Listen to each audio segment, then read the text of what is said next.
Next up, we've got Corrine Heaney. Yeah. Am I brave? Disney made a movie about a princess with red hair and called it Brave, so I must be, right? Don't feel it right now. I do love a challenge to try new things. I jumped out of a plane once. I lived on £1 a day for 5 days, all in the name of charity, and I even sailed across the Atlantic. But none of these filled me with dread like my most recent challenge. Phoneless Friday. I know it sounds silly, but imagining a day with no calls, no text, no apps, 24 hours, right? No phone.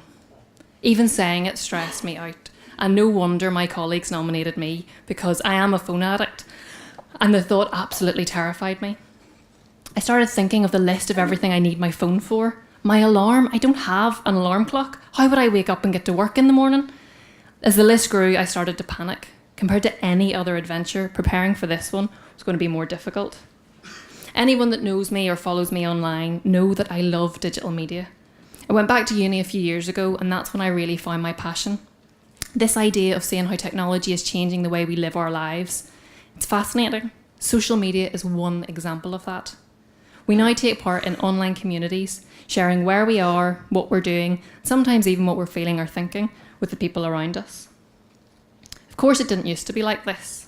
We used to communicate by having conversations. Now I can take my phone out of my pocket and catch up on the latest from my niece on Snapchat. I can catch up on the news on Twitter. I know what my friends are doing on Facebook, but none of this involves interacting with any of them. I love this connected world and the experiences it allows me to share, but I'm increasingly aware it's not the same for everyone. It takes a matter of bravery to not be consumed by this online world, and what on face value it looks to be telling us about the people around us. Are their lives really that perfect? We are now the editors of our online profile and lives. We choose the moments that we want to share. It used to be only the people in this room would hear this, but now it is everywhere.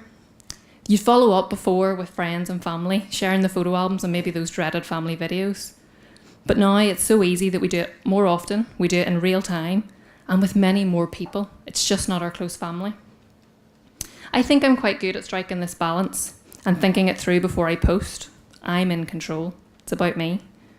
But the thought of my phone being taken away and that connection being lost, I had to say I was really anxious.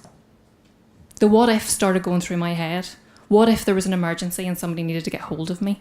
What if people didn't know that I was phoneless and thought I was being rude by not replying to them?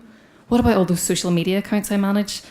How would I do it if there was a comment or somebody needed me to get back to them? And most importantly, what about the photograph if I needed to take a photograph of something that happened and it wasn't there? And then there was the FOMO, the fear of missing out. What would I miss out on? And I'm not that person. It made me think about this habit-forming addiction that was in my pocket. Comments friends made about their struggles in the online world swirled in my head. Sometimes people are difficult and relationships can be hard. In person, we're used to dealing with it. We have the social cues, we've learnt them, the etiquette for communicating, but we haven't developed them yet in the online world. Understanding how you read something is very different from how you hear it. I know a number of people who've bravely recognised that social media is having a negative impact on them and decided to either limit their access or leave it all completely. All of them are for very different reasons.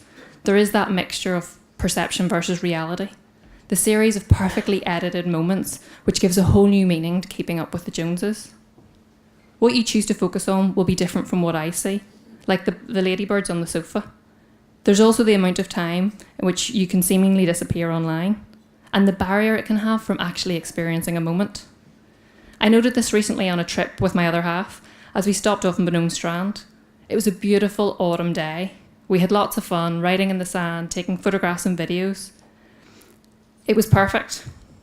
Brian had never been up there before, and as we walked towards the Musselton Temple, we spotted a train tunnel below, and he said, "Wouldn't it be great to see a train coming through that?"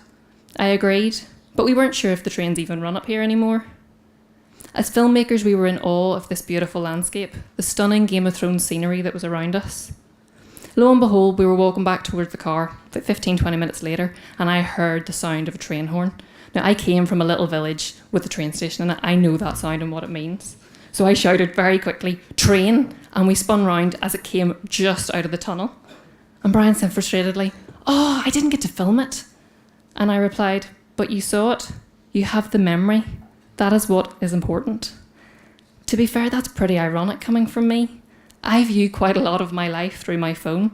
Even my niece's dance and circus performances, they're all being recorded. But it was true, the memory was more important than the video or photograph. But there has to be a balance. We need to value the people around us and the moments that we share. It is more important to be present, enjoying making the memories, rather than just remembering them. Phoneless Friday happened, and I did it. I survived. And as with all the challenges that I've done, I learned something I didn't expect. I suddenly had time to reflect on why some friends had left social media and why others struggle with interacting with these online communities. And to be really honest, I wasn't that happy to get my phone back. We need to be brave. We need to use the digital and social media tools that we have, but use our own boundaries of how we want to live on them and with them. We need to take part in what we do like and don't take part in what we don't like. It's about being brave. I'm Corrine. I work in communications. I love all things digital. I'm sometimes a film producer. Feel free to say hello. Thanks for listening, and please remember, be brave.